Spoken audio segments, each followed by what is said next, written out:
வணக்கம் வணக்கம் வணக்கம். யாரும் எந்திரிக்க வேண்டாம். சித்தப்பா நல்லா இருக்கீங்களா? இன்னைக்கு ஏன் நான் பஞ்சாயத்தை கூட்டியிருக்கேன் தெரியுமா? உனக்கு பொழுது போகல, அதனால பஞ்சாயத்தை கூட்டியிருக்கேன்.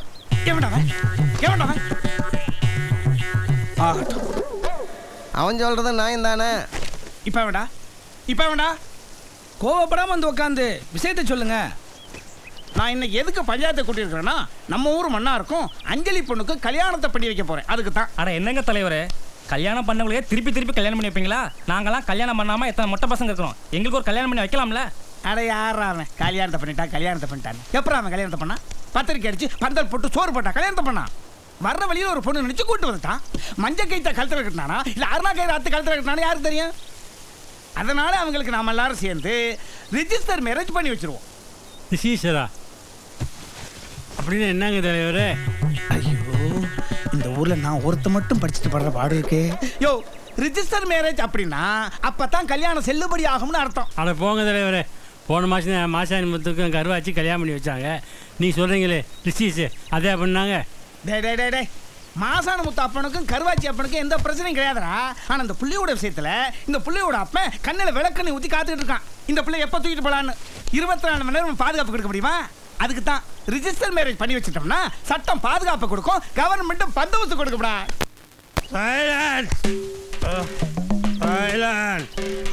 தலைவரே, மன்னார் 1ஆம் நம்பர் குடிகாரன். ஆமா, இவர் 2ஆம் நம்பர் குடிகாரன். எப்பா டேய், எப்படி கூட்டத்தை அப்புறப்படுத்துக்கடா பாத்துடா. எப்பா அந்த புள்ளைய நம்ம மன்னார் கூட்டிட்டு வந்ததுல இருந்து இது வரைக்கும் அந்த கருமம் முடிச்ச பையன் மாதிரி குடிச்சு எனக்கு குப்பரை விழுந்து கிடந்திருக்கானா? இல்ல வேற ஏதாவது தப்பு தண்டா பண்ணிருக்கானா? நேத்து கூட சாமியாட்ட காணும், என் மகன் தான் திருடித்தான்னு மன்னாரோட அப்பனே கம்ப்ளைண்ட் சொன்னான். ஆனா அது இல்லன்னு நிரூபணம் ஆச்சுல. ஏப்பா ஒரு மனுஷனுக்கு நல்ல வாழ்க்கை அமைய போகுதுன்னா தாங்க முடியாதாடா? சரிங்க தலைவரே, நீங்க சொன்ன மாதிரி கல்யாணத்தை பண்ணி வச்சிடலாம். பெரிய மனுஷன்.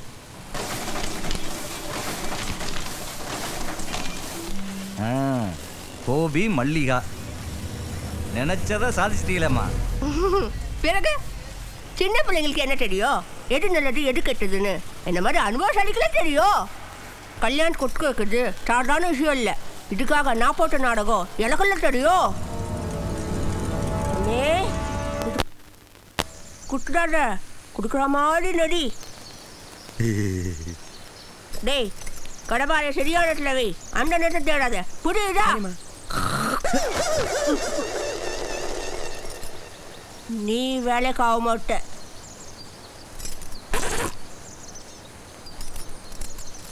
மல்லிகா வராளான்னு பார்த்துட்டு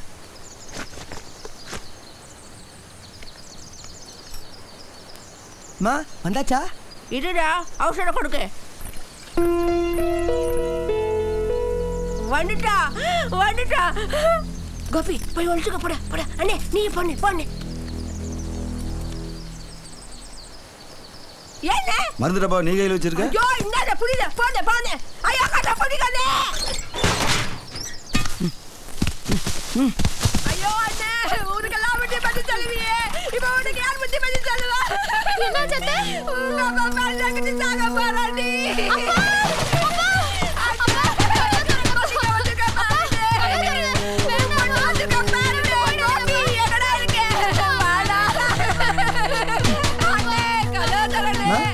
கோபி, உன் மாமா சாக போறாடா. இந்த பிள்ளைக்கு மாமனை காப்பாத்துடா. போய் கலப்பாக எடுத்து குத்து. சரிம்மா. அண்ணே,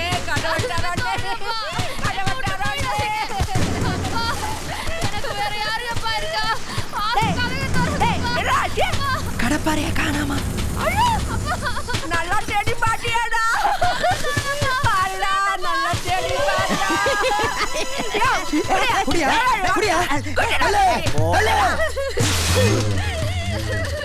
1000 ரூபாய் செலவிச்சிட்டாங்க.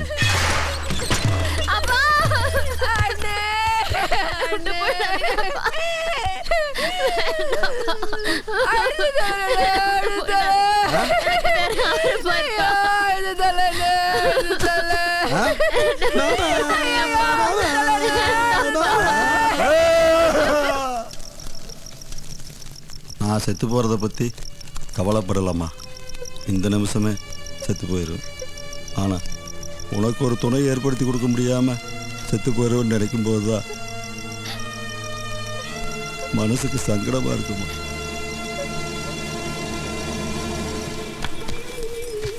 எல்லாருக்கும் நல்லது தான் செய்கிறேன்.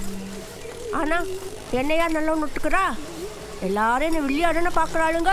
ம், எவ்வளோ ஆச்சு? 3500 ஆச்சுமா. 2 மாசமா வட்டி பணம் கொடுக்கலல்ல, அதில் கழிச்சிக்கோ. வாடா கோப்பி. என்னம்மா சொல்ற? நான் இங்கே தான் இருக்க போகிறேன்னு முடிவாகி போச்சு. நான் படிச்சிருக்கேன். என்னால் காட்டு வேலைக்கும் போக முடியாது. ஏதாவது ஆஃபீஸ் ஒர்க் தான் பார்க்கணும். அதுக்கு என் சர்டிஃபிகேட்ஸ் வேணும். அதெல்லாம் சரி தான். இன்னும் 2-3 நாளைக்கு உனக்கு கல்யாணம் வச்சிருக்கே. இந்த நேரத்தில் நீ திருச்சி போகணுங்கிற? உன் அப்பா ஏற்கனவே உன் மேலே குலவரியா இருக்காரு. அவர் கையில் சிக்கனம் என்ன ஆகுறது? நான் ட்ரிச்சிக்கு போகல தலைவரே. ட்ரிச்சிக்கு பக்கத்தில் இருக்கிற யூனிவர்சிட்டிக்கு தான் போகிறேன். அதுவும் மன்னாரை கூட்டிகிட்டு தான் போகிறேன். பாத்திரா மன்னாரு, உங்கள் விஷயத்தில் நான் சப்போர்ட்டாக இருக்கேன்னு ஏற்கனவே ஊர்க்கார பயில என் மேலே காட்டமாக இருக்கானுங்க. ஏதாவது கோக்கமாக்கு பண்ணீங்க, இது வரைக்கும் நான் பஞ்சாயத்தை கூட்டினேன், அப்புறம் எனக்கே கூட்டிடுவாங்கப்பா.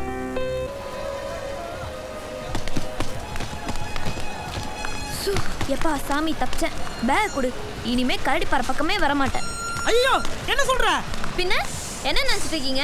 இது கழுத்தா இல்லை தாலி கட்டுற மரமா? ஆனாளுக்கு தாலி கட்ட பார்க்குறீங்க. ஏற்கனவே கணேசன் தாலி கட்டிட்டான். என் அப்பா வேற அந்த எம்எல்ஏ பையன் கையால் தாலி கட்ட வைக்க பார்க்குறாங்க. ஊர்க்காரங்க உன் கையால் தாலி கட்ட வைக்க பார்க்குறாங்க. எப்பா சாமி விட்டுரு, நான் போகிறேன். அப்ப என் மல்லியோட நிலைமை நான் எப்படி மல்லியோட சேர்றது? யோசி. ஏ அழுது தொலைச்சிடாத. ஆட்டோ அப்படி. ஆட்டோவா? எங்க? ரெஜிஸ்டர் ஆஃபீஸ்க்கு. மறுபடியும் அங்கேயா? நீங்கள் எங்கே கவலைப்படுறீங்க? உங்களுக்கு நான் முடிச்சு தரேன். கொஞ்சம் வேகமாக முடிச்சு விட்ருங்க சார். நீங்கள் புறப்படுங்க. Okay sir. நான் ஃபோன் பண்ணுறேன். சார். அடடே வாங்கம்மா, நல்லா இருக்கீங்களா? எங்கே கணேஷ் வரலீங்களா? கணேசன் வரல சார். என்னாச்சு?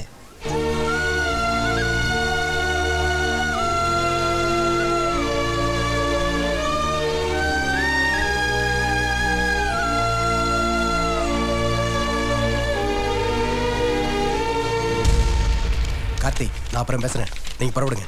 வாங்க.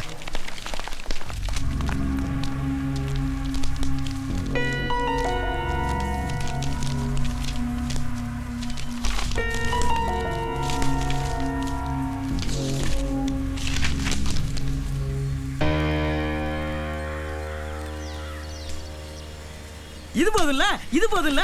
இதை வச்சு நான் கல்யாணத்தை நிறுத்திடுவேன். என் மல்லியோட சேர்ந்துருவேன். வா போலாம். இரு இரு, அம்மா வருவாங்க. உம்மா வருவாங்களா? ஐயோ, உங்க அம்மா வந்தா உங்க அம்மா முன்னாடி உங்க அப்பனெல்லாம் வருவான். அதெல்லாம் வரமாட்டேன்.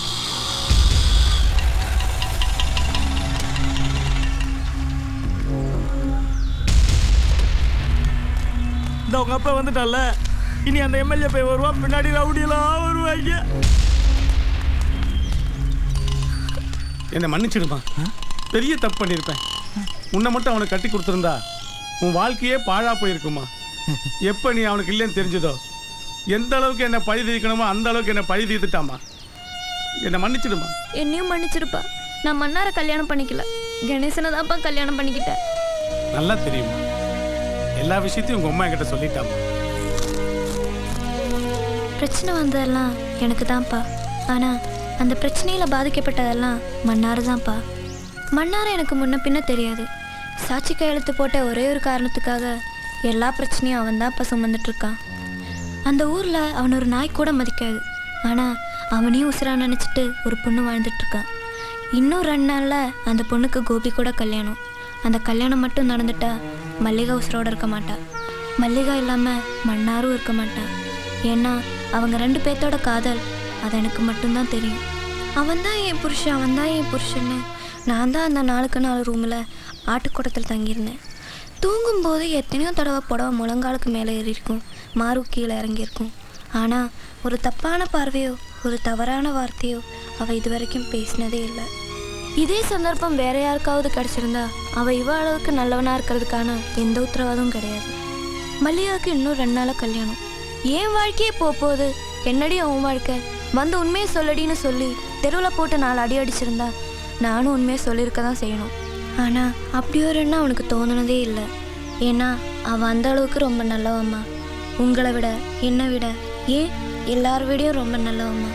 மன்னாருக்கு நல்லது நடக்கணும். மல்லிகாவையும் மன்னாரையும் சேர்த்து வைக்கணும்ப்பா. நீ ஒன்றும் கவலைப்படாடா. எல்லா எவிடன்ஸும் நம்ம கையில் இருக்குது. உடனே எடுத்துட்டு ஊருக்கு போவோம், எல்லா உண்மையும் சொல்லுவோம், மன்னாரையும் மல்லிகாவையும் சேர்த்து வைப்போம். எந்தா இப்பே கிளம்பலாம். மன்னாரே கமான்.